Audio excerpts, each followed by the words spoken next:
Hi, I'm Dustin, and as someone with autism, I can sincerely tell you that I have very much disliked doing this project. Like, I have literally developed an ulcer while doing it, not because I'm lazy, not because I'm stupid, but because doing something I do not want to do is extremely challenging for me. Doing something that is outside the realm of things I am comfortable doing gives me physical symptoms. So I thought I would channel a bit of my project journey into giving you an example of what it is like to be autistic and be in post-secondary education. The fact is, students on the spectrum, they're not being given proper accessibility for successful completion of their programs, and we need to integrate them better. So the agenda, first, I'm going to give you some slight background on me and the situation people like me find ourselves in. Second, we're going to dig into the problems that are facing schools, families, and the autistic students. And then we're going to look at things that need to be changed and addressed. And finally, I'll present a solution that I would personally recommend. So this is an amazing first slide filled with a super simple mathematical equation. So I want you to take a quick look at it, and it should be 2 seconds for you to answer this question, and just put it down in the comments what the answer to this simple mathematical question is. Maybe you can find it quickly, maybe you won't. And don't worry, the rest of the slides are going to be less busy because I actually need to be able to focus, and so they're quite plain actually. This is me trying to illustrate what it can be like as an autistic person. Having people tell you that something is very simple when it feels like nothing makes sense.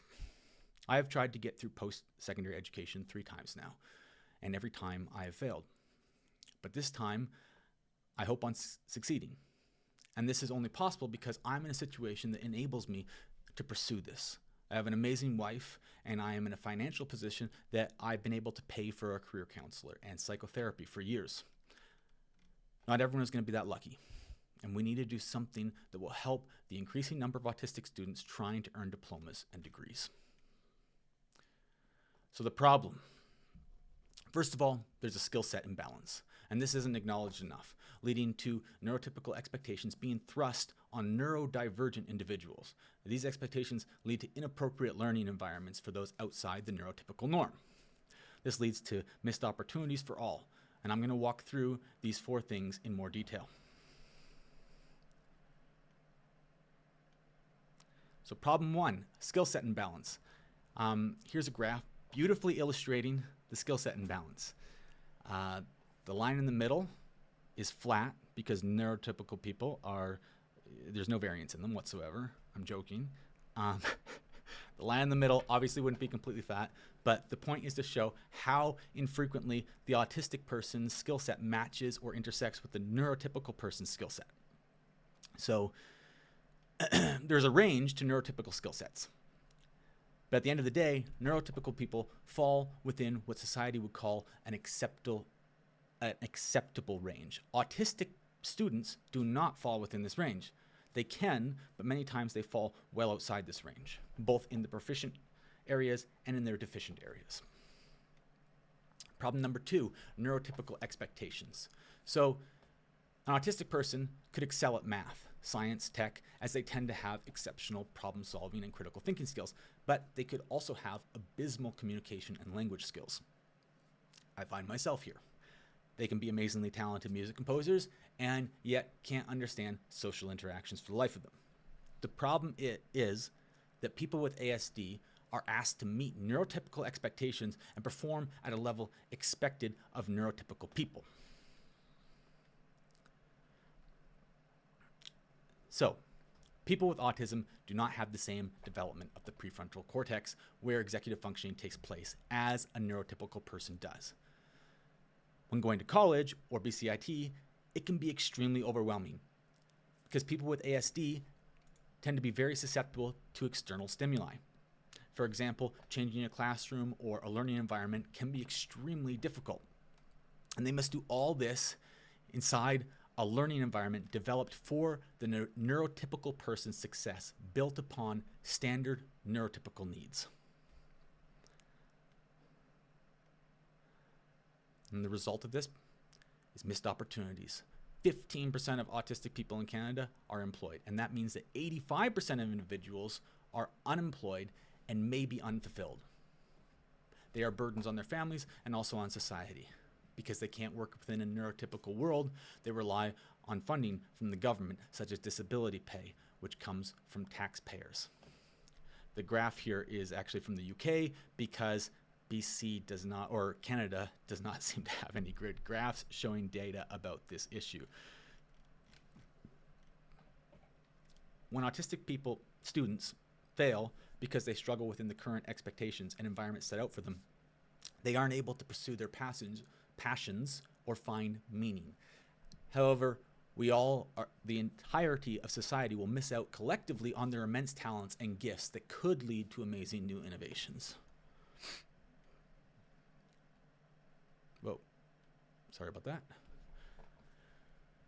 So there are things that we can do to change this and support ASD students, like implementing a strength-focused approach, adapting expectations, modifying environments, and this would all lead to new promising endeavors.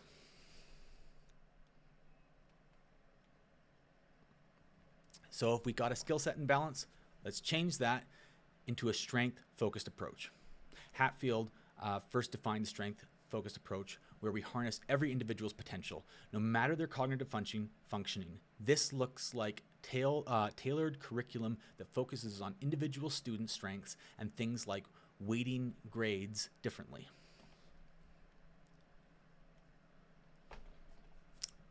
Instead of putting neurotypical expectations on neurodivergent individuals, educating and normalizing ASD and how these individuals are different will help to adapt expectations. In addition, providing support for ASD students to develop their own expectations for themselves helps them immensely. Another way to support ASD students is through environment modifications, such as always offering an online learning environment. Although learning has slowly been shifting back to in-person learning because educators seem to believe that this is the best way for students to learn, which is again presupposing that all students are neurotypical. With online learning, people with ASD can focus better and they can feel safe to have their tics and without putting energy into suppressing them, and therefore being able to put that energy towards learning. These changes can all lead to a promising future from the individual up to society as a whole. Individuals will be fulfilled. Their families and support networks won't be a strain, and instead of getting funding from taxpayers, these individuals with their unique gifts could be giving back to society in unique and innovative ways.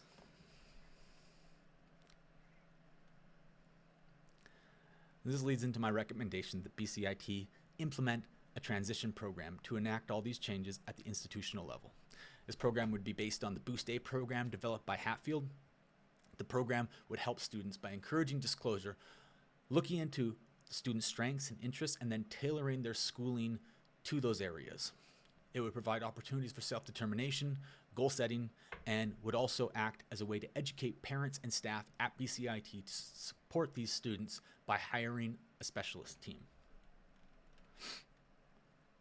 And these are just a few of the ways that the Sidekicks program, Sidekicks pilot program, benefit the individuals taking part and BCIT, and there are many, many more. At the individual scale, most students with ASD could complete their programs and lead successful, fulfilling lives. This would lead to benefits for BCIT. If ASD alumni find success in the world, BCIT will also share in that success. Thank you for listening to my presentation and for choosing this project instead of all those less important ones that you have to listen to. I'm joking. Thank you. And here's the references.